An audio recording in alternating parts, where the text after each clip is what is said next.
S, ನಮಸ್ಕಾರ ಸ್ನೇಹಿತರೆ. ತಮ್ಮೆಲ್ಲರೂ ಕೂಡ ಮತ್ತೊಮ್ಮೆ ಕೆಆರ್ ಟೂಲ್ಸ್ಗೆ ಪ್ರೀತಿಯ ಸ್ವಾಗತವನ್ನು ಕೋರ್ತಾ, ಕ್ರೈಸ್ ಶಿಕ್ಷಕರ ನೇಮಕಾತಿಗೆ ಸಂಬಂಧಪಟ್ಟಂತೆ ಈಗ ಅಧಿಸೂಚನೆ ಹೊರಬಿದ್ದಿದೆ. ಅದೆಲ್ಲವೂ ಕೂಡ ತಮಗೆಲ್ಲ ತಿಳಿದಿರುವಂಥ ವಿಷಯ. ಈಗ ಅನೇಕ ಅಭ್ಯರ್ಥಿಗಳ ಒಂದು ಪ್ರಶ್ನೆ ಏನಂದರೆ, ಸರ್, ಈ ಒಂದು ಕ್ರೈಸ್ ನೇಮಕಾತಿಗೆ ಸಂಬಂಧಪಟ್ಟಂತೆ ನಾವು ಅರ್ಜಿಯನ್ನು ಸಲ್ಲಿಸಬೇಕಾದ್ರೆ ಅಥವಾ ಅರ್ಜಿಯನ್ನು ಸಲ್ಲಿಸುವಂಥ ವೇಳೆಗೆ ನಮ್ಮ ಬಳಿ ಇರಲೇಬೇಕಂತ ದಾಖಲೆಗಳು ಯಾವುವು, ಅವುಗಳ ಒಂದು ಪಟ್ಟಿಯನ್ನು ಕೊಡಿ ಅಂತ ಅನೇಕ ಜನ ಕಮೆಂಟನ್ನು ಮಾಡಿದ್ರಿ. ಆ ದೃಷ್ಟಿಯಲ್ಲಿ ಈ ಒಂದು ವಿಡಿಯೋದಲ್ಲಿ ಕ್ರೈಸ್ ಶಿಕ್ಷಕರ ನೇಮಕಾತಿಗೆ ಸಂಬಂಧಪಟ್ಟಂತೆ ನೀವು ಅಪ್ಲಿಕೇಶನ್ ಹಾಕುವುದಕ್ಕಿಂತ ಮುಂಚೆ ನಿಮ್ಮ ಬಳಿ ಇರಲೇಬೇಕಂತ ದಾಖಲೆಗಳ ಪಟ್ಟಿಯನ್ನು ಕೊಡ್ತಾ ಇದ್ದೀನಿ. ಹಾಗಾಗಿ ಕಂಪ್ಲೀಟ್ ಆಗಿ ಒಂದು ವಿಡಿಯೋವನ್ನ ನೋಡಿ ಅಂತ ಹೇಳ್ತಾ, ಹಾಗೆ ಈ ಒಂದು ವಿಡಿಯೋ ಅಥವಾ ಈ ಒಂದು ಮಾಹಿತಿ ಇಷ್ಟ ದಯವಿಟ್ಟು ಲೈಕ್ ಮಾಡಿ, ನಿಮ್ಮ ಸ್ನೇಹಿತರಿಗೆ ಶೇರ್ ಮಾಡಿ ಅಂತ ಹೇಳ್ತಾ, ಹಾಗೆ ನಮ್ಮ ಚಾನಲ್ ಅನ್ನ ಮೊದಲ ಬಾರಿಗೆ ಯಾರಾದರೂ ಕೂಡ ನೋಡ್ತಾ ಇದ್ರೆ ದಯವಿಟ್ಟು ಸಬ್ಸ್ಕ್ರೈಬ್ ಮಾಡ್ಕೊಳ್ಳಿ, ಹಾಗೆ ಪಕ್ಕದಲ್ಲಿ ಕಾಣುವಂತ ಬೆಲ್ ಐಕನ್ ಪ್ರೆಸ್ ಮಾಡಿ ಅಂತ ಹೇಳ್ತಾ, ಮುಂಬರುವಂತ ಕ್ರೈಸ್ ನೇಮಕಾತಿಗೆ ಸಂಬಂಧಪಟ್ಟಂತ ಅನೇಕ ಮಾಹಿತಿಗಳನ್ನ GK ಆಗಿರಲಿ ಅಥವಾ ಪೇಪರ್ 1 ಪೇಪರ್ 2 ಗೆ ಸಂಬಂಧಪಟ್ಟಂತ ಮಾಹಿತಿಗಳನ್ನ ನಮ್ಮ ಒಂದು ಟೆಲಿಗ್ರಾಮ್ ಲಿಂಕ್ ಅಲ್ಲಿ ಅಪ್ಲೋಡ್ ಮಾಡ್ತಾ ಹೋಗ್ತೀವಿ. ಕೂಡಲೇ ತಾವೆಲ್ಲರೂ ಕೂಡ ಟೆಲಿಗ್ರಾಮ್ ಲಿಂಕ್ಗೆ ಜಾಯ್ನ್ ಆಗಿ, ಆ ಟೆಲಿಗ್ರಾಮ್ ಲಿಂಕ್ ಅನ್ನ ಈ ಒಂದು ವಿಡಿಯೋದ ಡಿಸ್ಕ್ರಿಪ್ಷನ್ ಬಾಕ್ಸ್ ಅಲ್ಲಿ ಕೊಟ್ಟಿರ್ತೀನಿ, ದಯವಿಟ್ಟು ಜಾಯ್ನ್ ಆಗಿ ಅಂತ ಹೇಳ್ತಾ, ಹಾಗೆ ತಮಗೆಲ್ಲ ಗೊತ್ತಿರೋ ಹಾಗೆ ಈಗ ಆಲ್ರೆಡಿ ಕ್ರೈಸ್ ನೇಮಕಾತಿಗೆ ಸಂಬಂಧಪಟ್ಟಂತೆ ಇಂದಿನಿಂದ ತರಗತಿಗಳು ಪ್ರಾರಂಭವಾಗ್ತಿದೆ. ಅಂದ್ರೆ ನಿಮಗೆ ಪೇಪರ್ 1 ಮತ್ತೆ ಪೇಪರ್ 2 ಗೆ ಸಂಬಂಧಪಟ್ಟಂತೆ ಏನೆಲ್ಲ ಸಿಲೆಬಸ್ ಇದೆ, ಈಗ ಅವ್ರ ಸಿಲೆಬಸ್ ಏನು ಕೊಟ್ಟಿದ್ದಾರೆ ಅದರ ಪ್ರಕಾರವಾಗಿ ನಿಮಗೆ ಪೇಪರ್ 1 ಮತ್ತೆ ಪೇಪರ್ 2 ಎರಡನ್ನೂ ಕೂಡ ನಾವು ಪ್ರಾರಂಭವನ್ನ ಮಾಡ್ತಾ ಇದ್ದೀವಿ. ಯಾರಾದ್ರೂ ಕೂಡ ಇಂಟ್ರೆಸ್ಟೆಡ್ ಇದ್ರೆ ಕೂಡಲೇ ನೀವು ಜಾಯಿನ್ ಆಗಿ, ಕೇವಲ 1499 ರೂಪಾಯಿ ಇರುತ್ತೆ, ಕೇವಲ 1499 ರೂಪಾಯಿ, ಇನ್ಕ್ಲೂಡಿಂಗ್ ಪೇಪರ್ 1 ಅಂಡ್ ಪೇಪರ್ 2 ಎರಡೂ ಕೂಡ ಸೇರಿ ನಿಮಗೆ 1499. ನೇರವಾಗಿ ನಮ್ಮ ಆಪ್ ನ ಡೌನ್ಲೋಡ್ ಮಾಡ್ಕೊಬಹುದು, KR ಟ್ಯುಟೋರಿಯಲ್ಸ್ ಆಪ್ ನ ಡೌನ್ಲೋಡ್ ಮಾಡ್ಕೊಂಡು ಅಲ್ಲೂ ಕೂಡ ಪೇಮೆಂಟ್ ಮಾಡೋದು. ಇನ್ಕ್ಲೂಡಿಂಗ್ ನಿಮಗೆ GST 1550 ರೂಪಾಯಿ ಬರುತ್ತೆ, 1550. ಓಕೆ, 50 ರೂಪಾಯಿ GST ಬರುತ್ತೆ. ನೀವು ಅಲ್ಲೇ ಪೇಮೆಂಟ್ ಮಾಡಿ ಕೂಡ ಜಾಯಿನ್ ಆಗ್ಬೋದು, ಅಥವಾ ಈ ಒಂದು ನಂಬರ್ಗೆ ಕಾಂಟ್ಯಾಕ್ಟ್ ಅನ್ನ ನೀವು ಮಾಡಬಹುದು. ಆಲ್ರೆಡಿ ತರಗತಿಗಳು ಪ್ರಾರಂಭವಾಗಿದೆ. ಅದೇ ರೀತಿಯಾಗಿ HSTR, GPSTR, PSTR ಗೆ ಸಂಬಂಧಪಟ್ಟಂತ ಕೂಡ ತರಗತಿಗಳು ಪ್ರಾರಂಭವಾಗಿದೆ. ನಿಮಗೆ 4 ತಿಂಗಳ ಕೋರ್ಸ್ಗೆ 999, 6 ತಿಂಗಳ ಕೋರ್ಸ್ಗೆ 1499, 1 ಇಯರ್ಗೆ 1999 ರೂಪಾಯಿ ಇರುತ್ತೆ. ನಿಮಗೆ ಹೆಚ್ಚಿನ ಮಾಹಿತಿಗೆ ಕೆಳಭಾಗದಲ್ಲಿ ಕಾಣುವಂತ ನಂಬರ್ ಅನ್ನು ಸಂಪರ್ಕವನ್ನ ಮಾಡಬಹುದು ಅಂತ ಹೇಳ್ತಾ, ನೇರವಾಗಿ ವಿಷಯಕ್ಕೆ ಹೋಗೋಣ. ಈಗ ಈ ಒಂದು ಕ್ರೈಸ್ ನೇಮಕಾತಿಗೆ ಸಂಬಂಧಪಟ್ಟಂತೆ ಯಾವೆಲ್ಲ ದಾಖಲೆಗಳು ನಮ್ಮ ಬಳಿ ಇರಲೇಬೇಕು. ನೋಡಿ, ಇದನ್ನ ನಿಮಗೆ ಒಂದು ಇಲಾಖೆಯಿಂದ ಕೊಟ್ಟಂತ ಏನು ಮಾಹಿತಿ ಇತ್ತು ಅದರ ಆಧಾರದ ಮೇಲೆ ನಿಮಗೆ ಈ ಒಂದು ಮಾಹಿತಿನ ಕೊಡ್ತಾ ಹೋಗಿದ್ದೀನಿ. ಇಲ್ಲಿ ನಾವು ಗಮನಿಸಬಹುದು, ಇಲ್ಲಿ 9 ನಂಬರ್ 9 ಅಂತ ಇದೆಯಲ್ಲ, ಅಲ್ಲಿ ನೀವು ಗಮನಿಸ್ಕೊಂತ ಹೋಗಿ, ಇಲ್ಲಿ ಅನೇಕ ರೀತಿ ವಿಚಾರಗಳನ್ನು ಡಿಸ್ಕಷನ್ ಮಾಡ್ತಾ ಹೋಗ್ತೀನಿ. ಅಂದ್ರೆ ಅರ್ಜಿಯೊಂದಿಗೆ ಸಲ್ಲಿಸಬೇಕಾದ ಅಥವಾ ಸಲ್ಲಿಸಬೇಕಂತ ಲಗತ್ತು ದಾಖಲೆಗಳು, ಅಂದ್ರೆ ಅರ್ಜಿಯನ್ನ ಸಲ್ಲಿಸಬೇಕಾದ್ರೆ ನಮ್ಮಲ್ಲಿ ಯಾವೆಲ್ಲ ದಾಖಲೆಗಳಿರಬೇಕು, ಯಾವೆಲ್ಲ ದಾಖಲೆಗಳು ನಾವು ಲಗತ್ತು ಮಾಡಿ ಕೊಡ್ಬೇಕಾಗುತ್ತೆ, ಅಂದ್ರೆ ನಾವು ಅಪ್ಲೋಡ್ ಮಾಡೋಕ್ಕಾಗುತ್ತೆ ಅನ್ನೋ ಸಂಬಂಧಪಟ್ಟಂತ ಮಾಹಿತಿಗಳನ್ನ ಕೊಟ್ಟಿದ್ದಾರೆ. ನೋಡಿ, ಮೊದಲಿಗೆ ಒಂದು ತಮಗೆಲ್ಲ ಗೊತ್ತಿರೋ ಹಾಗೆ 10th ಮಾರ್ಕ್ಸ್ ಕಾರ್ಡ್ ಅಂದ್ರೆ SSLC ಅಂಕಪಟ್ಟಿ.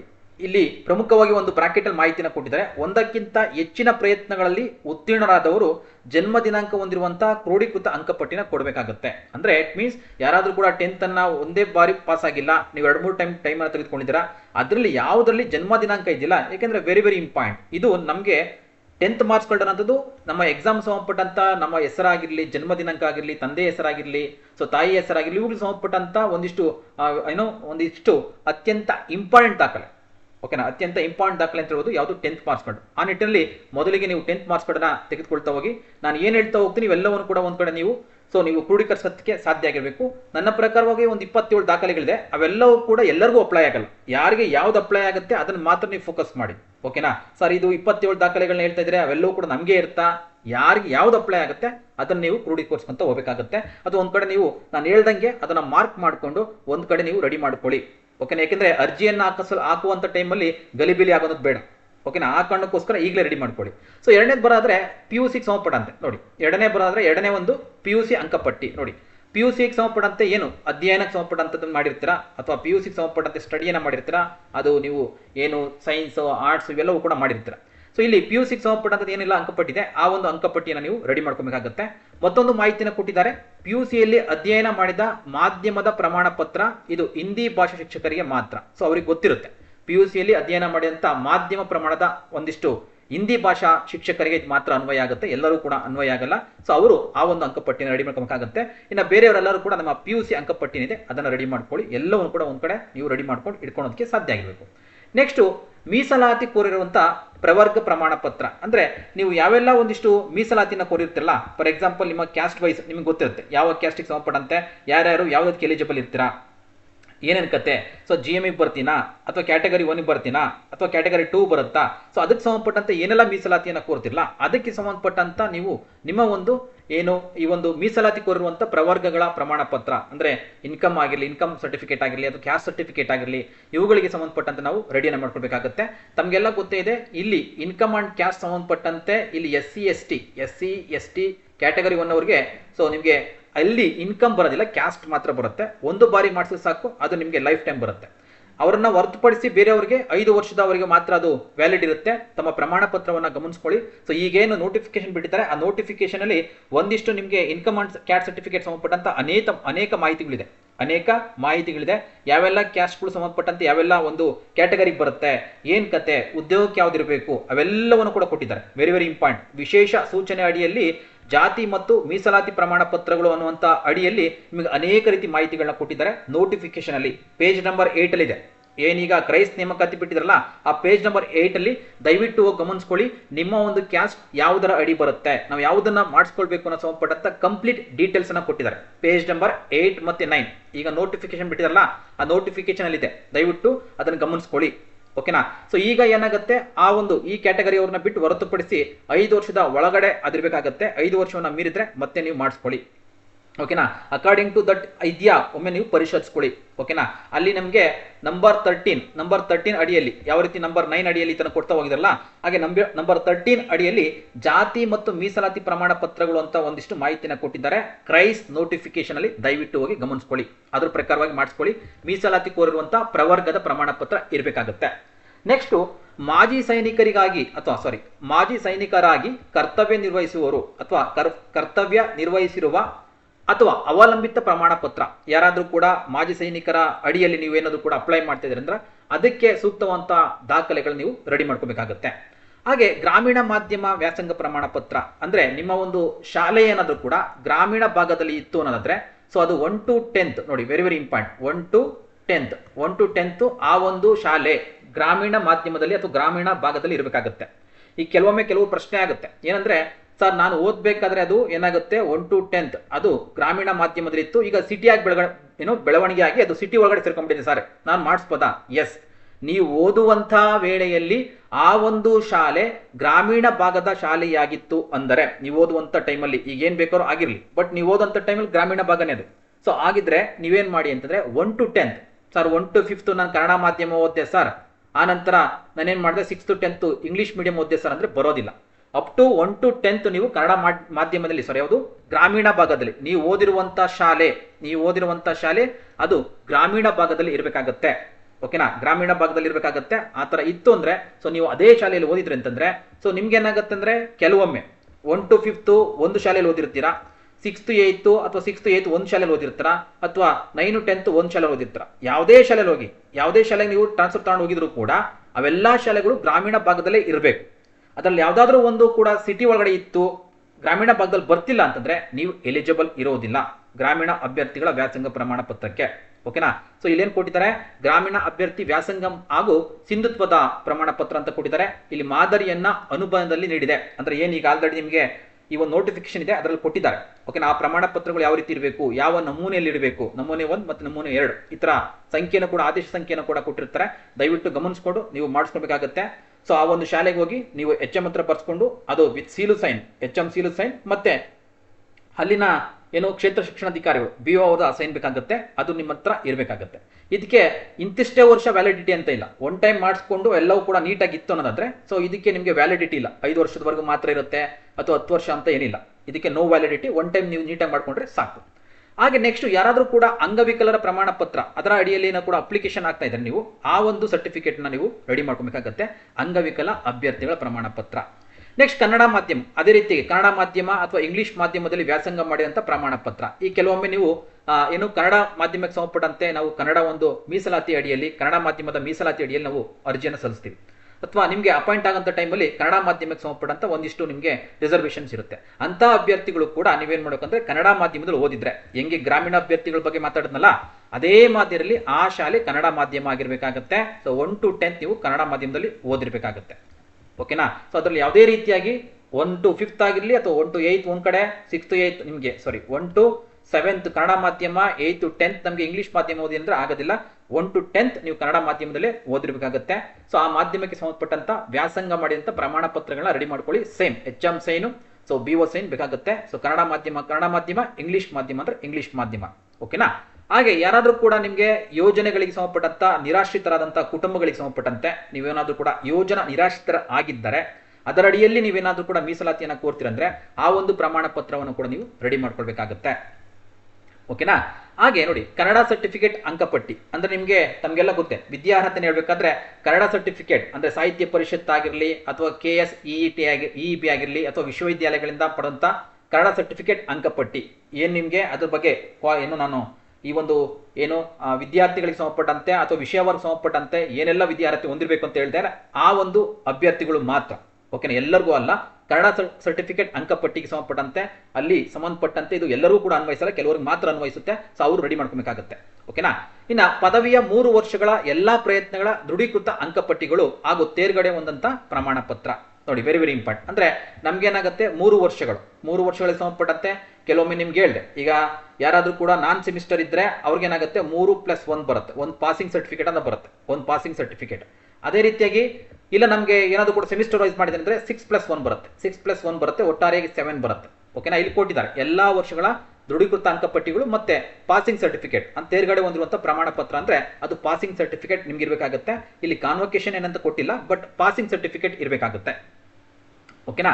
ಸೊ ಜೊತೆಗೆ ಕನ್ನಡ ಪಂಡಿತ್ ಪರೀಕ್ಷೆಯ ಅಂಕಪಟ್ಟಿಗಳು ಮತ್ತು ತೇರ್ಗಡೆ ಹೊಂದಿರುವಂತ ಪ್ರಮಾಣ ಪತ್ರ. ಒಂದಿಷ್ಟು ಕನ್ನಡ ವಿಷಯಕ್ಕೆ ಸಂಬಂಧಪಟ್ಟಂತೆ ಯಾರೆಲ್ಲ ಒಂದಿಷ್ಟು ಅಪ್ಲೈ ಮಾಡ್ತೀರಾ ಅಲ್ಲೊಂದಿಷ್ಟು ಕ್ವಾಲಿಫಿಕೇಶನ್ಸ್ ಅನ್ನು ಕೊಟ್ಟಿದ್ದಾರೆ. ಸೊ ಅವರಿಗೆ ಮಾತ್ರ ಅನ್ವಯವಾಗುತ್ತೆ. ಅವರು ಕೂಡ ತಾವೇನಾದ್ರೂ ಕೂಡ ಇದರಲ್ಲಿ ಉತ್ತೀರ್ಣರಾಗಿದ್ರೆ ಅಂತ ಪ್ರಮಾಣ ಪತ್ರವನ್ನ ನಾವು ತೆಗೆದುಕೊಳ್ಬೇಕಾಗತ್ತೆ, ಮಾಡಿಸ್ಕೊಳ್ಬೇಕಾಗತ್ತೆ. ಹಾಗೆ ಭಾಷೆಗೆ ಅನ್ವಯಿಸುವ ಸ್ನಾತಕೋತ್ತರ ಪದವಿ ಅಂಕಪಟ್ಟಿಗಳು ಮತ್ತು ತೇರ್ಗಡೆ ಹೊಂದಿರುವಂತ ಪ್ರಮಾಣ ಪತ್ರ. ಸೊ ಇದು ಕೂಡ ಅಷ್ಟೇ. ಇದೇನಾಗುತ್ತೆ ಅಂದ್ರೆ ಸ್ನಾತಕೋತ್ತರ ಅಂದ್ರೆ ಎಲ್ಲರಿಗೂ ಕೂಡ ಅಂತಲ್ಲ. ಈಗೇನಾಗುತ್ತೆ, ನಮಗೆ ಡಿಗ್ರಿ ಮತ್ತು BEd ಮಾತ್ರ ಇರೋದು. ಸ್ನಾತಕೋತ್ತರ ಯಾವಾಗ ಬರುತ್ತೆ ಅಂದ್ರೆ ಡಿಗ್ರಿನಲ್ಲಿ ಆಪ್ಷನ್ ಸಬ್ಜೆಕ್ಟ್ಸ್ ಅನ್ನ ಮಾಡಿರೋದಿಲ್ಲ. ಓಕೆನಾ? ಫಾರ್ ಎಕ್ಸಾಂಪಲ್ ಕನ್ನಡವನ್ನ ಡಿಗ್ರಿನಲ್ಲಿ ಮಾಡಿಲ್ಲ, ಅವ್ರೇನ್ ಮಾಡ್ತಾರೆ, ಮಾಸ್ಟರ್ ಡಿಗ್ರಿನಲ್ಲಿ ಕನ್ನಡವನ್ನ ಆಪ್ಷನ್ ಸಬ್ಜೆಕ್ಟ್ ಆಗಿ ಮಾಡಿರ್ತಾರೆ. ಇದರ ಆಧಾರದ ಮೇಲೆ ಅವ್ರೇನ್ ಮಾಡ್ತಾರೆ, ಅಪ್ಲೈನ ಮಾಡ್ತಾರೆ.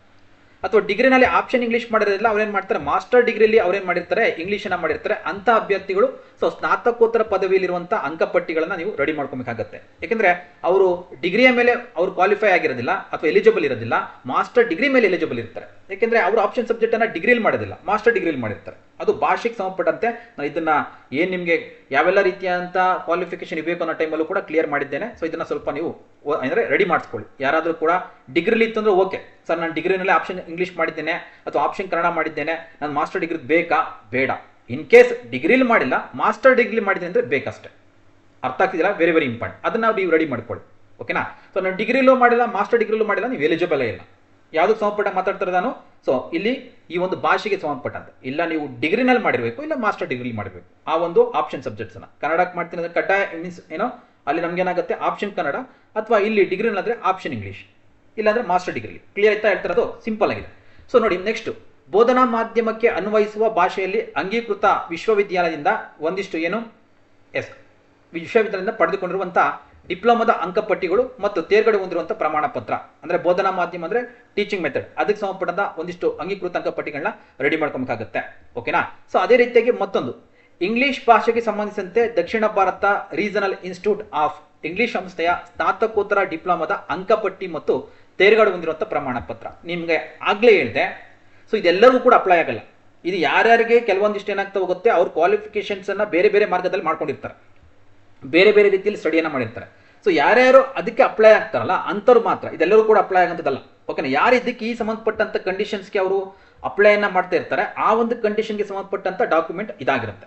ಓಕೆನಾ ಸರ್, ನಾವು ಮಾಡಿಸ್ಬೇಕಾ ಇದು, ನಾನು ಓದಿಲ್ವಲ್ಲ ಸರ್, ಇದು ಎಲ್ಲರಿಗೂ ಬರೋದಿಲ್ಲ. ಅರ್ಥ ಆಗ್ತಿದಿಲ್ಲ? ಸೊ ನೀವು ಡಿಗ್ರಿಲಾಗಿದ್ದು ಓಕೆ. ಸೊ ಇದೇನಾಗುತ್ತೆ, ಅಡಿಷನಲಿ ಬೇರೆ ಬೇರೆ ಕಡೆ ಮಾಡ್ಕೊಂಡಿರ್ತಾರೆ. ಓಕೆನಾ? ಆ ಒಂದು ಸಂಬಂಧಪಟ್ಟಂತ ಅಭ್ಯರ್ಥಿಗಳಿಗೆ ಮಾತ್ರ. ಹಾಗೆ ಹಿಂದಿ ತತ್ಸಮಾನ ಪದವಿಗೆ ಸಂಬಂಧಪಟ್ಟಂತೆ ಹಿಂದಿಯನ್ನ ಮಾಡಿರ್ತಾರೆ, ಹಿಂದಿ ತತ್ಸಮಾನ ಪದವಿ ಅಂಕಪಟ್ಟಿಗಳು ಮತ್ತೆ ತೇರ್ಗಡೆ ಹೊಂದಿರುವಂತ ಪ್ರಮಾಣ ಪತ್ರ ಅಂದ್ರೆ ಹಿಂದಿ ಹುದ್ದೆಗೆ ಸಂಬಂಧಪಟ್ಟಂತೆ ಅಪ್ಲೈ ಮಾಡುತ್ತಾರೆ. ನೆಕ್ಸ್ಟ್ BEd ಅಂಕಪಟ್ಟಿ ಮತ್ತು ತೇರ್ಗಡೆ ಹೊಂದಿರುವಂತ ಪ್ರಮಾಣ ಪತ್ರ ಅಂದ್ರೆ ನಮ್ಗೆ ಏನಾಗುತ್ತೆ, ಕಾಮನ್ಲಿ ನೋಡಪ್ಪ, ನಾನು ಕೊನೆಯದಾಗಿ ಹೇಳ್ತೀನಿ ನಿಮಗೆ, ಕೊನೆಯದಾಗಿ ಯಾವೆಲ್ಲ ನಮ್ಗೆ ಇಂಪಾರ್ಟೆಂಟ್ ಇದೆ ಇವೆಲ್ಲವೂ ಕೂಡ ಬೇಕಾ, ಯಾರಿಗೆ ಮಾತ್ರ ಕಂಡೀಷನ್ಸ್ ಅಪ್ಲೈ ಆಗುತ್ತೆ ಅದನ್ನ ಮಾಡಿಸ್ಬೇಕಾಗುತ್ತೆ. ಇನ್ ಜನರಲಿ ನಮ್ಗೆ ಯಾವೆಲ್ಲ ಇಂಪಾರ್ಟೆಂಟ್ ಇದೆ ಅದನ್ನು ಕೂಡ ನಿಮಗೆ ಕೊನೆಯದಾಗಿ ಒಂದಿಷ್ಟು ಲಿಸ್ಟ್ ಕೊಡ್ತೀನಿ. ಓಕೆನಾ? ಸೊ ಇಲ್ಲಿ BEd ಅಂಕಪಟ್ಟಿ ಮತ್ತೆ ತೇರ್ಗಡೆ ಹೊಂದಿರುವಂತ ಪ್ರಮಾಣ ಪತ್ರ. ಓಕೆನಾ. ಸೊ ಏನಾಗುತ್ತೆ, ಬಿ ಎಡ್ ಮೊದಲೆಲ್ಲ 10 ಮಂತ್ಸ್ ಇತ್ತು, 2+1 ಅಂತ ಬರ್ತಿತ್ತು. ಸೊ ಈಗ 2 ವರ್ಷ ಆಗಿದೆ, 4+1 ಅಂತ ಬರುತ್ತೆ. ಇದನ್ನ ರೆಡಿ ಮಾಡ್ಕೊಳ್ಳಿ, ಓಕೆನಾ.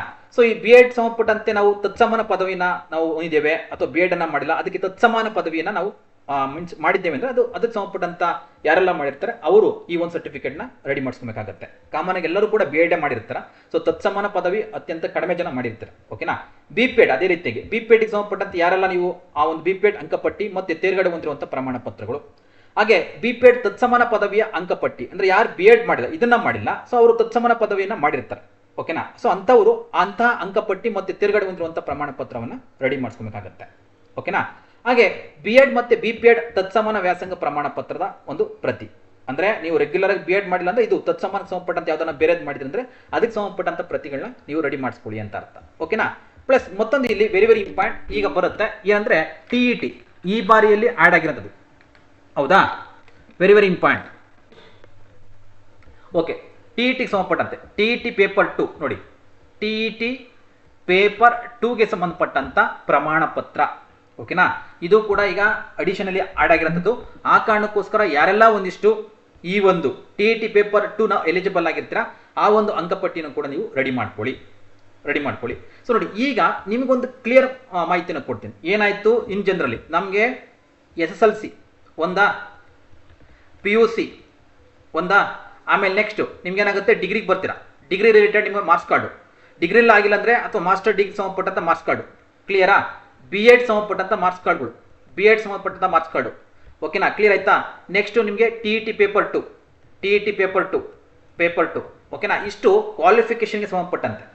ಇನ್ನು ಅದನ್ನು ಬಿಟ್ಟರೆ ನಮ್ಗೆ ಏನಾಗುತ್ತೆ, ಮೀಸಲಾತಿ ಬಂದಾಗ ಏನಾಗುತ್ತೆ ನಮಗೆ ಈಗ ಇನ್ಕಮ್ ಅಂಡ್ ಕ್ಯಾಸ್ಟ್ ಅದು ಯಾರ್ಯಾರಿಗೆ ಅಪ್ಲೈ ಆಗುತ್ತೆ ನಾನು ಮೇಲ್ಗಡೆನೆ ಹೇಳಿದೆ. ಇನ್ ಕೇಸ್ ಯಾರಾದರೂ ಕೂಡ ಗ್ರಾಮೀಣ ಮಾಧ್ಯಮ ಅಂದ್ರೆ ಗ್ರಾಮೀಣ ಮಾಧ್ಯಮ, ಇಲ್ಲ ಕನ್ನಡ ಮಾಧ್ಯಮ ಬಂದ್ರೆ ಕನ್ನಡ ಮಾಧ್ಯಮ, ಓಕೆನಾ. ಸೊ ಇಷ್ಟು ಪ್ರಮುಖವಾಗಿ ನಮ್ಗೆ ಇನ್ ಜನರಲ್ಲಿ ನೋಡುವಂಥದ್ದು. ಸೊ ಕೆಲವೊಂದಿಷ್ಟೆಲ್ಲ ಹೇಳಿದಾರೆ ಸರ್ ಇವೆಲ್ಲ ನಮ್ಗೆ ಅಪ್ಲೈ ಆಗುತ್ತೆ ಅಂದ್ರೆ ಇಲ್ಲ, ಯಾರಿಗೆ ಯಾವ್ದು ಅಪ್ಲೈ ಆಗುತ್ತೆ ಅದು ಮಾತ್ರ. ಅರ್ಥ ಆಗ್ತಿಲ್ಲ, ಮತ್ತೆ ಇದನ್ನೆಲ್ಲ ತಲೆ ಅದನ್ನು ತಗೊಂಡವ್ರು ಇದ್ದಾರೆ ಸುಮಾರು ಜನ, ಇಷ್ಟೆಲ್ಲ ಮಾಡ್ಬೇಕಾ ಸರ್ ನಾನು, ಇಷ್ಟೆಲ್ಲ ಇದೆಯಾ ನಮಗೆ ಅಂತ, ಓಕೆನಾ. ಇದು ಬರೋದಿಲ್ಲ. ಮತ್ತೆ ವೆರಿ ವೆರಿ ಇಂಪಾರ್ಟೆಂಟ್ 370J ಯಾರು ಅಪ್ಲೈ ಮಾಡ್ತಿರಲ್ಲ ಅದು ಕೂಡ ಅಷ್ಟೇ, ಅದು ಕೂಡ ಮೇ ಬಿ ಆಡ್ ಆಗಿಲ್ಲ ಅನ್ಸುತ್ತೆ. 370J ಸಂಬಂಧಪಟ್ಟಂಗೆ ಯಾರು ಅಪ್ಲೈ ಮಾಡ್ತೀರಾ ಆ ಒಂದು ಸರ್ಟಿಫಿಕೇಟ್ಗಳು, ಓಕೆನಾ. ನಿಮ್ಮ RD ನಂಬರನ್ನು ಚೆಕ್ ಮಾಡಿಕೊಂಡು, ಸೊ ನೀವು ಈಗ ಓದ್ಬೇಕಾದ್ರೆ 371J ನಲ್ಲಿ ಇದ್ರಿ, ಈಗ ಮದುವೆ ಮಾಡ್ಕೊಟ್ಟಿರೋದು ಬೆಂಗಳೂರು ಅಥವಾ ನಾನ್ HK ಭಾಗದಲ್ಲಿ ಇದ್ರೂ ಕೂಡ ಸೊ ನೀವು ಅಪ್ಲೈಡ್ ಆಗ್ತೀರಾ ಅಂದ್ರೆ ನೀವು ಓದೋಂಥ ಟೈಮಲ್ಲಿ ನೀವು ಹುಟ್ಟಿರೋಂಥದ್ದು ಅಥವಾ ನೀವು ಓದಿರೋಂಥದ್ದು 371J ಇತ್ತಂದ್ರೆ 371J ನಲ್ಲಿ ಇತ್ತು ಅಂದ್ರೆ ಸೊ ಏನಾಗ್ತಾ ಹೋಗುತ್ತೆ, ಸೊ ನೀವು ಅಪ್ಲೈನ ಮಾಡೋದಕ್ಕೆ ಅರ್ಹರಾಗಿರ್ತೀರ, ಓಕೆನಾ. ನಾನು ಬೇರೆ ಕಡೆ ಮದುವೆ ಆಗಿದೆ ಸರ್, ಈಗ ನನಗೆ ಅಪ್ಲೈ ಆಗುತ್ತಾ ಏನ್ ಸಮಸ್ಯೆ ಇಲ್ಲ, ಓಕೆನಾ. ಅಥವಾ ನಾನು ಬೇರೆ ಕಡೆ ಇದ್ದೆ, ಈಗ 371J ಗೆ ಬಂದ್ಬಿಟ್ಟು ಸೇರ್ಕೊಂಡ್ಬಿಡ್ತೀನಿ, ಇಲ್ಲಿ ಮದುವೆ ಆಗಿದ್ದೀನಿ, ನನಗೆ ಬರಲ್ಲ. ಯಾರು 371J ನಲ್ಲಿ ಮೂಲತಃ ಹುಟ್ಟಿ ಅಲ್ಲಿ ಸ್ಟಡಿಯನ್ನ ಮಾಡಿರ್ತೀರಾ ಅವರಿಗೆ ಸಂಬಂಧಪಟ್ಟಂಗೆ ಮಾತ್ರ ಬರುತ್ತೆ, ಓಕೆನಾ. ಅರ್ಥ ಆಯ್ತಲ್ಲ, ಇದು ಕೂಡ ತಮಗೆಲ್ಲ ಗೊತ್ತಿರುತ್ತೆ, ವೆರಿ ವೆರಿ ಇಂಪಾರ್ಟೆಂಟ್ ಇದು ಕೂಡ. ಸೊ ಮುಂದಿನ ಪ್ರಮುಖವಾಗಿರೋದು ಯಾವುದಂದ್ರೆ ಹಾಲಿ ಕಾರ್ಯನಿರ್ವಹಿಸುತ್ತಿರುವಂತ, ಈಗ ಆಲ್ರೆಡಿ ಯಾರಾದ್ರೂ ಕೂಡ ಕಾರ್ಯವನ್ನ ನಿರ್ವಹಿಸ್ತಾ ಇದ್ರೆ ಅವ್ರಿಗೆ NOC ಅಂತ ಕೊಡ್ತಾರೆ. ಸೊ ಅಂತಹ ಸೇವಾ ಪ್ರಮಾಣ ಪತ್ರ ಹಾಗೂ ಈ ಹುದ್ದೆಗೆ ಅರ್ಜಿಯನ್ನ ಸಲ್ಲಿಸಲು ನೇಮಕಾತಿ ಪ್ರಾಧಿಕಾರದಿಂದ ಪಡೆದಂತ ಅನುಮತಿ ಪತ್ರ ಅಂದ್ರೆ ಏನಾದ್ರೂ ಕೂಡ ಈಗ ಟೀಚರ್ ಆಗಿ ಮೀನ್ಸ್ ಜಾಬ್ ಅನ್ನ ಮಾಡ್ತಿರ್ತಾರೆ ಅಥವಾ ಬೇರೆ ಬೇರೆ ಹುದ್ದೆಯಲ್ಲಿ ಇರ್ತಾರೆ, ಅದರಿಂದ NOC ನ ಕೊಡ್ತಾರೆ, ಓಕೆನಾ. ಸೊ ಅದು NOC ನ ನೀವು ಪಡ್ಕೊಂಡು ಆ ನಂತರ ನೀವು ಅಪ್ಲಿಕೇಶನ್ಸ್ ಹಾಕೋದಕ್ಕೆ ಸಂಬಂಧಪಟ್ಟಂತ ರೆಡಿ ಮಾಡ್ಕೊಬೇಕಾಗುತ್ತೆ. ಸೊ ಇದಕ್ಕೆ ಸಂಬಂಧಪಟ್ಟಂತ ಮಾಹಿತಿನಲ್ಲಿ ಕೊಟ್ಟಿದ್ದಾರೆ, NOC ಸಂಬಂಧಪಟ್ಟಂತೆ ಕೊಟ್ಟಿದ್ದಾರೆ. ಸೊ ಮತ್ತಷ್ಟು ಇತ್ತೀಚೆಗಷ್ಟೇ ಬಂತು ಅಂದ್ರೆ ನೀವು ಏನು ಒಂದಿಷ್ಟು ಜಾಬ್ ಅನ್ನ ಆದ ನಂತರ ನೀವು ರೆಡಿ ಮಾಡ್ಕೊಂಡು ಕೂಡ ಕೊಡ್ಬೋದು ಅನ್ನೋದು ಕೂಡ ಒಂದಿಷ್ಟು ಅವಾಗ ಪ್ರಸ್ತಾಪದಲ್ಲಿತ್ತು. ಅದನ್ನ ಕ್ಲಿಯರ್ ಮಾಡ್ಕೊಳ್ಳಿ. NOC ಸಂಬಂಧಪಟ್ಟಂತೆ ಬಿಫೋರ್ ಅಪ್ಲೈ ಮಾಡೋಕ್ಕಿಂತ ಮುಂಚೆನೆ ನಾವು ರೆಡಿ ಮಾಡಿಸ್ಕೊಬೇಕಾ ಅಥವಾ ಆದ ನಂತರ ನಾವೇನಾದ್ರು ಕೂಡ ಸೆಲೆಕ್ಟ್ ಆದಾಗ ಇಲಾಖೆಯಿಂದ ಪರ್ಮಿಷನ್ ಇಲಾಖೆಯಿಂದ ಬರ್ಸ್ಕೊಂಡು ಹೋಗ್ಬೇಕಾ ಅನ್ನೋದು ಕೂಡ ಒಂದಿಷ್ಟು ಗೊಂದಲ ಇತ್ತು. ಅದಕ್ಕೆ ಸಂಬಂಧಪಟ್ಟಂತ ಒಂದಿಷ್ಟು ಮಾಹಿತಿ ಕೂಡ ಬಂದಿದೆ, ಓಕೆನಾ. ಅದನ್ನ ಮತ್ತೊಮ್ಮೆ ಕ್ಲಾರಿಟಿ ಮಾಡ್ಕೊಂಡು ಸೊ ಅದನ್ನ ಮಾಹಿತಿನ ಕ್ಲಿಯರ್ ಮಾಡ್ಕೊಂಡು ಸ್ವಲ್ಪ ಅಪ್ಲೈ ಅನ್ನ ಮಾಡ್ಕೊಳ್ಳಿ, ಓಕೆನಾ. ಮೊದಲೇ ತಗೊಂಡ್ರೆ ನೋ ಪ್ರಾಬ್ಲಮ್, ಯಾವುದೇ ರೀತಿಯಾಗಿ ನಿಮ್ಗೆ ಸಮಸ್ಯೆ ಇಲ್ಲ. So well and good, okay. ಹಾಗೆ ಇನ್ನಿತರ ಅವಶ್ಯಕತೆವೆಂದು ಭಾವಿಸಿದಂತ ದಾಖಲೆಗಳು, ಓಕೆ. ಮತ್ತೊಂದು ವೆರಿ ವೆರಿ ಇಂಪಾರ್ಟೆಂಟ್ ಬರುತ್ತೆ ನೋಡಿ, ಇಲ್ಲಿ ಪ್ರಮುಖವಾಗಿ ಪ್ರಾಂಶುಪಾಲರ ಹುದ್ದೆ ಕರೆದಿಲ್ಲ ಬಿಡಿ, ಇದಕ್ಕೆ ಸಂಬಂಧಪಟ್ಟಂತೆ ಏನಾಗುತ್ತೆ ಕೇವಲ ನಮಗೆ ಸಬ್ಜೆಕ್ಟ್ ಟೀಚರ್ ಅನ್ನ ಕರೀತಾರೆ, ಸೊ ಹಾಗಾಗಿ ಇದು ಬರೋದಿಲ್ಲ. ಸೊ ಇಲ್ಲಿ ನೋಡಿ ಸಮಾಜ ವಿಜ್ಞಾನ ಶಿಕ್ಷಕರ ಸಂಬಂಧಪಟ್ಟಂತೆ ವೆರಿ ವೆರಿ ಇಂಪಾರ್ಟೆಂಟ್ ಇದೇ ಸಮಸ್ಯೆ ಆಗಿದೆ. ಸಮಾಜ ವಿಜ್ಞಾನ ಶಿಕ್ಷಕರ ಹುದ್ದೆಗೆ ನಿಗದಿಪಡಿಸಿದ ಕನ್ನಡ ಮತ್ತು ಇಂಗ್ಲಿಷ್ ಮಾಧ್ಯಮಗಳಲ್ಲಿ ವ್ಯಾಸಂಗ ಮಾಡಿದ ಬಗ್ಗೆ ಸಂಬಂಧಪಟ್ಟಂತ ಕಾಲೇಜುಗಳು ನೀಡಿದ ದೃಢೀಕೃತ ಪ್ರಮಾಣ ಪ್ರಗತಿ ಪತ್ರ ಅಥವಾ ಒಂದು ಪತ್ರದ ಪ್ರತಿ, ಪ್ರಮಾಣ ಪತ್ರದ ಪ್ರತಿ. ಇಟ್ ಮೀನ್ಸ್ ನಿಮ್ಗೆ ಏನಾದ್ರೂ ಕೂಡ ಆಗ್ಲೇ ಹೇಳಿದೆ, ಸೋಷಿಯಲ್ ಸೈನ್ಸ್ ಸಂಬಂಧಪಟ್ಟಂತ ಟೀಚರ್ಸು ಇದು ಇಂಗ್ಲಿಷ್ ಮಾಧ್ಯಮ ಶಾಲೆಗಳಾಗಿರೋದ್ರಿಂದ ಸೊ ಅವರು ಡಿಗ್ರಿನಲ್ಲಿ ಅಂದ್ರೆ ಆರ್ಟ್ಸ್ ಏನ್ ಮಾಡಿರ್ತಾರೆ ಅವರು ಅದನ್ನ ಇಂಗ್ಲಿಷ್ ಮಾಧ್ಯಮದಲ್ಲಿ ಓದಿರ್ಬೇಕಾಗತ್ತೆ. ಇಂಗ್ಲಿಷ್ ಸಬ್ಜೆಕ್ಟ್ ಅನ್ನಲ್ಲ, ಇಂಗ್ಲಿಷ್ ಮಾಧ್ಯಮದಲ್ಲಿ. ಹಿಸ್ಟ್ರಿಯನ್ನ ಇಂಗ್ಲಿಷ್ ಮಾಧ್ಯಮದಲ್ಲಿ, ಜಿಯೋಗ್ರಫಿನ ಇಂಗ್ಲಿಷ್ ಮಾಧ್ಯಮದಲ್ಲಿ, ಇಂಗ್ಲಿಷ್ ಮೀಡಿಯಮಲ್ಲಿ ಓದಿರ್ಬೇಕಾಗತ್ತೆ. ಓಕೆನಾ. ಅನೇಕ ಜನ ಇಂಗ್ಲಿಷ್ ಮೀಡಿಯಮಲ್ಲಿ ಮಾಡಿರೋರು ಕೂಡ ಇದ್ದಾರೆ. ಬಟ್ ಇದು ನಮಗೆಲ್ಲ ಗೊತ್ತೇ ಇದೆ, ಅನೇಕ ಜನ ನಮಗೆ 80% 90% ಮೆಂಬರ್ ಏನ್ ಮಾಡಿರ್ತಾರೆ ಅಂದ್ರೆ, ಯಾಕೆಂದ್ರೆ ಮೊದಲೇ ನಾವು ಡಿಗ್ರಿನ ತಗೋಬೇಕಾದ್ರೆ ನಾವು ಕನ್ನಡ ಮೀಡಿಯಂ ಸಂಬಂಧಪಟ್ಟಂತ ಹುಡುಗರಾಗಿರ್ತೀವಿ. ಸೊ ಕನ್ನಡ ಮೀಡಿಯಂ ಅಲ್ಲೇ ತಗೊಂಡಿರ್ತೀವಿ. ಯಾರಾದ್ರೂ ಕೂಡ ಸಿಟಿ ಹುಡುಗರು ಇದ್ರೆ ಮಾತ್ರ ಅವ್ರು ಏನ್ ಮಾಡ್ತಾರೆ, ಇಂಗ್ಲಿಷ್ ಮೀಡಿಯಂ ಅಲ್ಲಿ ಡಿಗ್ರಿನ ಮಾಡಿರ್ತಾರೆ. ಮ್ಯಾಕ್ಸಿಮಮ್ 90-95% ಕನ್ನಡ ಮೀಡಿಯಂ ಸ್ಟೂಡೆಂಟ್ಸೇ ಇರ್ತಾರೆ ಅಲ್ವಾ. ಸೊ ಇದೊಂದು ಸಮಸ್ಯೆಯನ್ನ ಆಗ್ಬಿಟ್ಟಿದೆ ಪಾಪ. ಕನ್ನಡ ಮಾಧ್ಯಮದಲ್ಲಿ ಯಾರೆಲ್ಲ ಸೋಷಿಯಲ್ ಸೈನ್ಸ್ ಮಾಡಿದಾರೆ ಅವರಿಗೆ ಅಪ್ಲೈ ಮಾಡೋದಕ್ಕೆ ಸಮಸ್ಯೆ ಆಗ್ತಿದೆ. ಸೊ ಇನ್ ಕೇಸ್ ಯಾರಾದ್ರೂ ಕೂಡ ನಾವು ಇಂಗ್ಲಿಷ್ ಮಾಧ್ಯಮದಲ್ಲಿ ಮಾಡಿದ್ರೆ ಅಥವಾ ಅದಕ್ಕೆ ಸಂಬಂಧಪಟ್ಟಂತೆ ಯಾವ ಮಾಧ್ಯಮದಲ್ಲಿ ಮಾಡಿದ್ರೆ ಅದಕ್ಕೆ ಸಂಬಂಧಪಟ್ಟದನ್ನ ನಿಮ್ಗೆ ಅಲ್ಲಿಂದ ಆ ಒಂದು ಕಾಲೇಜುಗಳಿಂದ ಅಧಿಕೃತವಾಗಿ ಸಂಬಂಧಪಟ್ಟಂತ ಒಂದು ಪ್ರಮಾಣ ಪತ್ರವನ್ನು ನೀವು ಪಡ್ಕೊಬೇಕಾಗುತ್ತೆ. ಹಾಗೆ ಈಗ ಕಂಪ್ಯೂಟರ್ ಸಂಬಂಧಪಟ್ಟಂತ ಒಂದು ಶಿಕ್ಷಕರಿಗೆ ಕನ್ಫರ್ಮ್ ಆಗಿರೋದ್ರಿಂದ ಕೂಡ ಕಂಪ್ಯೂಟರ್ ಶಿಕ್ಷಕರ ಹುದ್ದೆಗೆ ಬೇಕಾದ ವಿದ್ಯಾರ್ಹತೆಯ ಅಂಕಪಟ್ಟಿ ಏನೆಲ್ಲ ಹೇಳಿದಾರೆ ಅವರು. ಓಕೆನಾ. BCA ಸಂಬಂಧಪಟ್ಟಂತ ಏನೆಲ್ಲ ಇದೆ ಅದ್ರ ಪ್ರಕಾರ ರಿಲೇಟೆಡ್ ಏನೆಲ್ಲ ಇದೆ ಅದನ್ನ ನೀವು ನಿಮ್ಮ ಒಂದು ಡಿಗ್ರಿಗೆ ಸಂಬಂಧಪಟ್ಟಂತ ಮಾರ್ಕ್ಸ್ ಕಾರ್ಡ್ಗಳನ್ನ ನೀವು ಆ ಪ್ರಮಾಣ ಪತ್ರಗಳನ್ನ ನೀವು ರೆಡಿ ಮಾಡ್ಕೊಬೇಕಾಗುತ್ತೆ. ಹಾಗೆ ಆರ್ಟ್ ಅಂಡ್ ಕ್ರಾಫ್ಟ್ ಸಂಗೀತ ಶಿಕ್ಷಕರು ಮತ್ತು ಏನು ಸ್ಟಾಫ್ ನರ್ಸ್ ಸಂಬಂಧಪಟ್ಟಂಗೆ ಏನು ಕನ್ಫರ್ಮ್ ಆಗಿಲ್ಲ, ಇಲ್ಲಿ ಆರ್ಟ್ ಅಂಡ್ ಕ್ರಾಫ್ಟ್ ಸಂಬಂಧಪಟ್ಟಂಗೆ ಕನ್ಫರ್ಮ್ ಆಗಿರುತ್ತೆ. ಸೊ ಅಲ್ಲಿ ಸಂಬಂಧಪಟ್ಟಂತೆ ಯಾರಾದ್ರೂ ಕೂಡ ಆ ಒಂದು ಹುದ್ದೆಗಳಿಗೆ ಸಂಬಂಧಪಟ್ಟಂತೆ ಅಪ್ಲೈ ಮಾಡ್ತಾರೆ ಅಂದ್ರೆ ಅದಕ್ಕೆ ನಿಗದಿಪಡಿಸಿರುವಂತಹ ವಿದ್ಯಾರ್ಹತೆಗಳು ನೀವು ರೆಡಿ ಮಾಡ್ಕೊಬೇಕಾಗತ್ತೆ. ಓಕೆನಾ. ಸೊ ಈ ರೀತಿಯಾಗಿ ಸುಮಾರು 27 ದಾಖಲೆಗಳನ್ನ ಕೊಟ್ಟಿದ್ದಾರೆ. ಈ 27 ದಾಖಲೆಯಲ್ಲಿ ನನ್ನ ಪ್ರಕಾರ ಆಡ್ಲಿ ನಿಮ್ಗೆ ಏನಾಗುತ್ತೆ, ಕೆಲವೊಂದಿಷ್ಟು ಮಾತ್ರ ಅಪ್ಲೈ ಆಗ್ತಾ ಹೋಗುತ್ತೆ. ಆಡ್ಲಿ ನಿಮ್ಗೆ ಹೇಳಂತೆ ಒಂದು 11 to 12 ಮಾತ್ರ ನಿಮ್ಗೆ ಅಪ್ಲೈ ಆಗ್ತಾ ಹೋಗುತ್ತೆ. ಅದನ್ನ ಒಂದ್ ಕಡೆ ನೀವು ರೆಡಿ ಮಾಡ್ಕೊಳ್ಳಿ. ಸೊ ಹಾಗೆ ನೋಡಿ, ವೆರಿ ವೆರಿ ಇಂಪಾರ್ಟೆಂಟ್ ಇಲ್ಲಿ ಸೂಚನೆ, ಮೇಲ್ಕಂಡಂತ ಎಲ್ಲಾ ದಾಖಲೆಗಳನ್ನ ಅರ್ಜಿ ಸಲ್ಲಿಸುವಾಗಲೇ ಪಡೆದು ಲಗತ್ತಿಸಿರಬೇಕು. ಯಾವುದೇ ಹೊಸ ದಾಖಲೆಗಳನ್ನ ನಂತರ ಸಲ್ಲಿಸಲು ಅವಕಾಶವಿರುವುದಿಲ್ಲ. ಅಂತಹ ದಾಖಲೆಗಳನ್ನು ಪರಿಗಣಿಸದೆ ತಿರಸ್ಕರಿಸಲಾಗುವುದು. ಇಂಪಾರ್ಟೆಂಟ್ ಅಂದ್ರೆ ಈ ಎಲ್ಲಾ ಮೇಲಿನ ದಾಖಲೆಗಳು ಯಾರ್ಯಾರಿಗೆ ಯಾವ್ಯಾವ್ದು ಅಪ್ಲೈ ಆಗುತ್ತೆ ಆ ಎಲ್ಲಾ ದಾಖಲೆಗಳನ್ನ ವಿತಿನ್ ನೀವು ಏನು ಅರ್ಜಿಯನ್ನ ಸಲ್ಲಿಸಕ್ಕಿಂತ ಮುಂಚೆ ರೆಡಿ ಮಾಡಿಸ್ಕೊಳ್ಳಿ. ಆನಂತರ ನೀವು ರೆಡಿ ಮಾಡಿಸ್ಕೊಂತೀವಿ ಅಂದ್ರೆ ಅದು ವ್ಯಾಲಿಡ್ ಆಗಿರೋದಿಲ್ಲ. ಅರ್ಥ ಆಗ್ತಿಲ್ಲ. ಸೊ ಇಷ್ಟು ಡಾಕ್ಯುಮೆಂಟ್ಸ್ ಇದಾವೆ, ಇವುಗಳನ್ನ ನೀವು ಒಂದ್ ಕಡೆ ಸ್ಟೋರ್ ಅನ್ನ ಮಾಡ್ಕೊಂತ ಅಥವಾ ರೆಡಿಯನ್ನ ಮಾಡ್ಕೊಂಡು ಒಂದ್ ಕಡೆ ಫೈಲ್ ಅನ್ನ ರೆಡಿ ಮಾಡ್ಕೊಂಡು ಇಟ್ಕೊಳ್ಳಿ. ಎಕ್ಸಾಮ್ಗೆ ಅಪ್ಲೈ ಮಾಡೋಂಥ ಟೈಮಲ್ಲಿ ಅಥವಾ ನೀವು ಅಪ್ಲಿಕೇಶನ್ಸ್ ಹಾಕೋ ಟೈಮಲ್ಲಿ ಗಲಿಬಿಲಿ ಆಗೋದು ಬೇಡ. ನೀಟಾಗಿ ಏನನ್ನು ಕೇಳಿರ್ತಾರೆ ಅದನ್ನ ಕೊಟ್ಕೊಂತ ಅದನ್ನ ಸ್ಕ್ಯಾನ್ ಕೇಳಿದ್ರೆ ಸ್ಕ್ಯಾನ್ ಅನ್ನ ಮಾಡಿಸಿ ನೀವು ಅಪ್ಲೋಡ್ ಮಾಡಿ ನೀಟಾಗಿ ಒಂದ್ ಕಡೆ ಬರ್ಕೊಳ್ಳಿ. ಮತ್ತೆ ಡಿಗ್ರಿಗೆ ಸಂಬಂಧಪಟ್ಟಂತ ಒಟ್ಟು ಅಂಕಗಳು ಎಷ್ಟಿದೆ, ಎಷ್ಟು ಶೇಕಡವಾರು ಬರುತ್ತೆ ಅದು ಒಂದ್ ಕಡೆ ಬರ್ಕೊಳ್ಳಿ. ಹಾಗೆ ಒಂದಿಷ್ಟು BEd ಸಂಬಂಧಪಟ್ಟಂತ ಒಟ್ಟು ಶೇಕಡವಾರು ಎಲ್ಲವನ್ನು ಕೂಡ ಕೌಂಟ್ ಮಾಡಿ. ಒಟ್ಟಾರೆ ಅಂಕಗಳು ಎಷ್ಟಿದೆ, ಎಷ್ಟು ಅಂಕಗಳನ್ನ ಪಡೆದಿದ್ದೇನೆ, ಎಷ್ಟು ಪರ್ಸೆಂಟೇಜ್ ಬರುತ್ತೆ. ಲೈಕ್ ಅದೇ ರೀತಿ BEd ಒಟ್ಟಾರೆ ಅಂಕಗಳು ಎಷ್ಟಿದೆ, ಎಷ್ಟನ್ನ ನಾನು ಪಡೆದಿದ್ದೀನಿ, ಓಕೆನಾ, ಎಷ್ಟು ಪರ್ಸೆಂಟೇಜ್ ಬರುತ್ತೆ. ಈ ತರ ನೀವು ಬರೆದು ಒಂದ್ ಕಡೆ ರೆಡಿ ಮಾಡ್ಕೊಂಡಿದ್ರೆ ಸೊ ಅದು ರಿಜಿಸ್ಟರ್ ನಂಬರ್ ಏನು, ರೋಲ್ ನಂಬರ್ ಏನು, ಸೊ ಈ ತರ ಎಲ್ಲವನ್ನು ಕೂಡ ಒಂದು ನೀಟಾಗಿ ಒಂದು ಪೇಜಲ್ಲಿ ಬರ್ಕೊಂಡಿರಿ. ಇಮಿಡಿಯೇಟ್ಲಿ ಟಕ ಅಂತ ನೀಟಾಗಿ ಹೇಳೋದಕ್ಕೆ ಅನುಕೂಲ ಆಗ್ತಾ ಹೋಗುತ್ತೆ. ಇಲ್ಲಾಂದ್ರೆ ಏನಾಗ್ತಾ ಹೋಗುತ್ತೆ, ತಡಬಡಾಯಿಸ್ತೀರಾ ಆ ಟೈಮಲ್ಲಿ. ಓಕೆನಾ. ಒಂದು ಪೇಜ್ ತಗೊಳ್ಳಿ, ನೀಟಾಗಿ ಒಂದು ಪೇಜಲ್ಲಿ ಏನು ಮಾಡಬೇಕು, 10th marks card, SSLC, roll number ಏನು, ಓಕೆನಾ, ರಿಜಿಸ್ಟರ್ ನಂಬರ್ ಏನು, ಎಷ್ಟು ಪರ್ಸೆಂಟೇಜ್ ಇದೆ, ಎಷ್ಟು ಅಂಕಗಳು ಪಡೆದಿದ್ದಾನೆ, ಎಷ್ಟು ಪರ್ಸೆಂಟೇಜ್ ಇದೆ, ರೈಟ್ ಒಂದು. ಅದೇ ರೀತಿ PUC, ಓಕೆನಾ, ರೋಲ್ ನಂಬರ್ ಏನು ಅಥವಾ ರಿಜಿಸ್ಟರ್ ನಂಬರ್ ಏನು, ಎಷ್ಟು ಅಂಕಗಳು ಪಡೆದಿದ್ದೇನೆ, ಎಷ್ಟು ಪರ್ಸೆಂಟೇಜು. ಡಿಗ್ರಿ ಒಟ್ಟಾರೆ ಅಂಕಗಳು ಎಷ್ಟು, ಎಷ್ಟು ಪರ್ಸೆಂಟ್, ಎಷ್ಟನ್ನ ನಾನು ಮಾರ್ಕ್ಸ್ ಅನ್ನು ಪಡೆದಿದ್ದೇನೆ, ಒಪ್ಟೈನ್ ಮಾರ್ಕ್ಸ್ ಎಷ್ಟು, ಸೊ ಎಷ್ಟು ಪರ್ಸೆಂಟೇಜು. BEd ಟೋಟಲ್ ಮಾರ್ಕ್ಸ್ ಎಷ್ಟು, ಒಪ್ಟೈನ್ ಮಾರ್ಕ್ಸ್ ಎಷ್ಟು ಪರ್ಸೆಂಟೇಜು. ಸೊ ಈ ತರ ಒಂದ್ ಕಡೆ ನೀಟಾಗಿ ಒಂದ್ ಕಡೆ ಬರ್ದಿಟ್ಕೊಂಡ್ಬಿಟ್ರಿ ಅಂದ್ರೆ ಅದಕ್ಕೆ ರಿಲೇಟೆಡ್ ಡಿಗ್ರಿ ಏನು ರಿಜಿಸ್ಟರ್ ನಂಬರ್, ಅದೇ ರೀತಿಗೆ BEd ರಿಜಿಸ್ಟರ್ ನಂಬರ್ ಅಲ್ಲೇ ಬರ್ಕೊಂತ ಹೋಗಿ. ಸೊ ನೀಟಾಗಿ ನಿಮ್ಗೆ ಇರುತ್ತೆ, ಯಾವುದೇ ರೀತಿಯಾಗಿ ಅವಾಗ ಗಲಿಬಿಲಿ ಆಗಲ್ಲ. ಅರ್ಥ ಆಯ್ತಲ್ಲ. ಸೊ ಈ ರೀತಿಯಾಗಿ ಮಾಡ್ಕೊಂತ ಹೋಗಿ. So very very important, applications ಹಾಕೋದೇ ಇಂಪಾರ್ಟೆಂಟ್. ಈಗ ತಪ್ಪೆ ನಾನು ಹಾಕಿದ್ರೆ ನೀವು ಮುಂದೆ ತುಂಬಾ ಅಂಕಗಳನ್ನ ಚೆನ್ನಾಗಿ ತೆಗೆದು ನಾನು ಫಸ್ಟ್ ಇದ್ದೀನಿ ಅಂದ್ರೂ ಕೂಡ ಅವಾಗ ನಿಮ್ಗೆ ಏನಾಗುತ್ತೆ, ಯಾವುದೇ ರೀತಿಯಾಗಿ ನೀವು ವ್ಯಾಲಿಡ್ ಆಗೋದಿಲ್ಲ, ಸರ್ಟಿಫಿಕೇಟ್ ಇಲ್ವಲ್ಲ ಕರೆಕ್ಟಾಗಿ. ಹಾಗಾಗಿ ಅಪ್ಲಿಕೇಶನ್ ಹಾಕ್ಬೇಕಾದ್ರೆ ನೀವು ಕರೆಕ್ಟಾಗಿ ಅಪ್ಲಿಕೇಶನ್ಸ್ ಹಾಕಿ ಕರೆಕ್ಟಾಗಿ ಒಂದು ಬಾರಿ ಚೆಕ್ ಮಾಡಿಕೊಂಡು, ಯಾರಿಗೋ ನಿಮ್ಮ ತಮ್ಮಂದಿನಿಗೋ ಅಥವಾ ಅಣ್ಣಂದಿರಿಗೋ ಯಾರಿಗೋ ಕೊಟ್ರೆ ಅವ್ರು ತಪ್ಪು ಮಾಡ್ತಾರೆ. ಸ್ವತಃ ಅಭ್ಯರ್ಥಿಗಳೇ ಹೋಗಿ ಅಪ್ಲಿಕೇಶನ್ಸ್ ಹಾಕೋದಕ್ಕೆ ಸಾಧ್ಯ ಆಗಿರಬೇಕು, ಸ್ವತಃ ಅಭ್ಯರ್ಥಿಗಳೇ. ಓಕೆನಾ. ಏನ್ ಕೇಳ್ತಾರದಲ್ಲವೂ ಕೂಡ, ನಮ್ಮ ಅಣ್ಣಂಗೆ ಕೊಟ್ಟಿದ್ದೆ ಸರ್, ನಮ್ಮ ಅಪ್ಪಂಗೆ ಕೊಟ್ಟಿದ್ದೆ ಸರ್, ಅವ್ರು ಹಿಂಗೆ ಮಾಡ್ಬಿಟ್ಟಿದ್ದಾರೆ ಸರ್, ನಾನೇನು ಮಾಡಲಿ ಸರ್, ಅದು ಏನೇ ಕೇಳಲ್ಲ ಅವರು ಇಲಾಖೆ. ನೀವು ಹೋಗ್ಬೇಕು, ಖುದ್ದಾಗಿ ನೀವು ಕೂತ್ಕೊಬೇಕು, ರೆಡಿ ಹಾಕೊಬೇಕು. ಓಕೆನಾ. ಸೊ ಇವುಗಳ ಜೊತೆಗೆ ಮತ್ತೊಂದಿಷ್ಟು ಆಧಾರ್ ಕಾರ್ಡ್ ಅನ್ನ ಕೇಳ್ತಾರೆ, ಒಂದಿಷ್ಟು ಫೋಟೋಗಳನ್ನ ಕೇಳ್ತಾರೆ, ಇಷ್ಟನ್ನ ರೆಡಿ ಮಾಡ್ಕೊಳ್ಳಿ ಅಂತ ಹೇಳ್ತಾ, ಸೊ ನಿಮ್ಗೆ ಮತ್ತೊಮ್ಮೆ ಹೇಳ್ತಾ ಇದ್ದೀನಿ, ಯಾರಾದ್ರೂ ಕೂಡ ನೀವು ಜಾಯಿನ್ ಆಗ್ತೀರಾ ಅನ್ನೋದ್ರೆ ಕೂಡಲೇ ಜಾಯಿನ್ ಆಗಿ. ಅದೇ ರೀತಿಗೆ VA ಗೆ ಸಂಬಂಧಪಟ್ಟಂತ ಕೂಡ ತರಗತಿಗಳು ಪ್ರಾರಂಭವಾಗಿದೆ. VA ಗೆ ಸಂಬಂಧಪಟ್ಟಂತೆ ಕೂಡ ಸೊ ಅದು ಕೂಡ 1499 ಇರುತ್ತೆ, ಪೇಪರ್ 1 ಪೇಪರ್ 2 ಎರಡೂ ಸೇರಿ. ಸೊ ಅದು ಕೂಡ ಜಾಯಿನ್ ಆಗಿ ಸೊ ನಿಮ್ಮ ಒಂದು ಅಭ್ಯಾಸವನ್ನ ಮಾಡಿ ಅಂತ ಹೇಳ್ತಾ, ಸೊ ಆಲ್ ದ ಬೆಸ್ಟ್ ಅಂತ ಹೇಳ್ತಾ, ಸೊ ಅರ್ಥ ಆಗಿದೆ ದಯವಿಟ್ಟು ಲೈಕ್ ಮಾಡಿ, ನಿಮ್ಮ ಸ್ನೇಹಿತರಿಗೆ ಶೇರ್ ಮಾಡಿ ಅಂತ ಹೇಳ್ತಾ ಇಲ್ಲಿಗೆ ಈ ಮಾಹಿತಿಯನ್ನು ಮುಗಿಸ್ತಾ ಇದ್ದೀನಿ. ಧನ್ಯವಾದಗಳು.